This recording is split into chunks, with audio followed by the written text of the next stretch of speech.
Hi, this is Bob Litchfield, and this talk is a part of my series on secrets of success in business entrepreneurship and small business.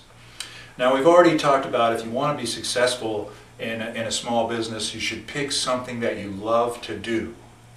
And we've already talked about creating a good business plan. So what's next? Well, it would either be where do I get the money, which we'll talk about on a separate talk, or it would be what form of ownership should my business be set up in? Should it be a sole proprietorship, that is, you own it in your own name and you're the sole owner, or maybe should it be a partnership where you take on other partners to help you operate and manage the business? If it is going to be a partnership, what kind of partnership? Should it be a general partnership where all the partners have an equal say in how the business is managed, and they also all have an equal degree of liability for all of the debt of the business venture? Or should it maybe be a limited partnership where some of the partners can invest money but they don't participate in the management of the business and they don't share in all of the business liability? Or maybe it should be incorporated. Of course, if it should be incorporated, should it be just a regular C Corp where the money that comes in ends up getting taxed twice?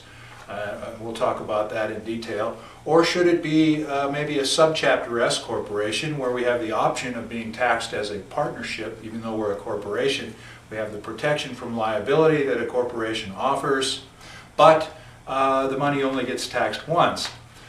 Now, and there are other forms of exotic business ownership forms, but basically, you're going to be, if you're most small businesses, you're going to have ownership either in the form of a sole proprietorship, a general partnership, a limited partnership, some form of incorporation, or the new guy on the block, the limited liability company, also called an LLC, which provides you with much of the same liability protection as a corporation, but it's easier to manage because there are fewer corporate formalities that are required to keep your liability shell in place, and it has the tax advantage of you can elect to be taxed as a partnership rather than a corporation.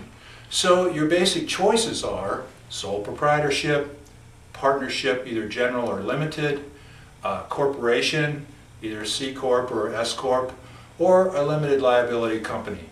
There are some other, what I call exotic and rarely used forms of business ownership, but those are the most common ones.